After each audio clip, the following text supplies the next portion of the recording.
Bienvenue dans Terrienne, ravi de vous retrouver pour cette rentrée. Le choix de Terrienne est un choix musical avec cette question. Pourriez-vous citer le nom d'une compositrice de musique classique?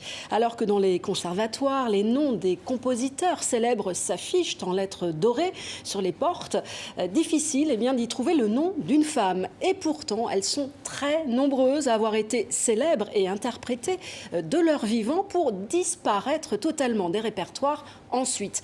Alors, à qui la faute?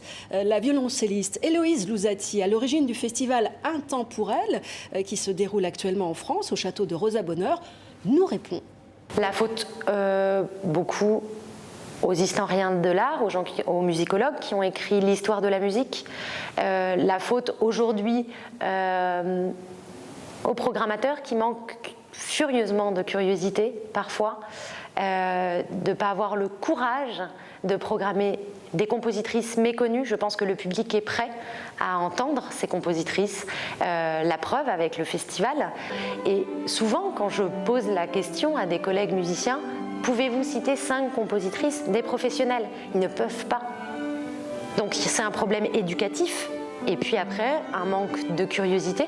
Parfois même, j'ai des collègues qui réalisent avec cette question qu'ils n'ont jamais joué l'œuvre d'une femme et surtout qu'ils ne se sont jamais posé la question.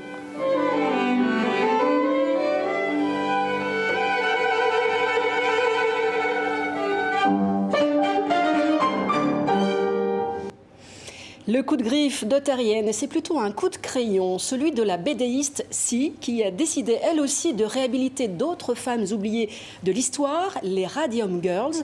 Dans cet album, elle nous raconte l'histoire de ces jeunes ouvrières américaines qui, au début du siècle dernier, fabriquaient des cadrans de montres destinés aux soldats.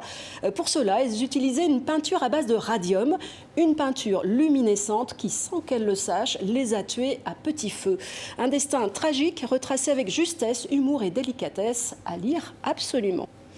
Et le coup de cœur de cette rentrée de Terrienne au documentaire Femmes d'Argentine, que ce soit La Loi, un film réalisé par Juan Solanas. Il dresse le portrait de ces femmes députées qui se battent pour qu'une loi soit votée en Argentine pour légaliser l'IVG dans un pays où une femme meurt chaque semaine des suites d'un avortement clandestin. Ce film vient de sortir en salle au Québec et en France. Dedos está el poder de votar por nuestros derechos. No les tiemble el pulso para hacerlo. Saquemos de la clandestinidad el aborto. Legislemos por la salud y por la autonomía de las mujeres. A las mujeres en sus casas, a nuestras madres y a nuestras hijas. Que el aborto sea legal, seguro y gratuito. Que sea ley. Voilà, des infos et bien d'autres encore sont à retrouver sur notre site et via les réseaux sociaux. Bonne semaine à toutes et à tous.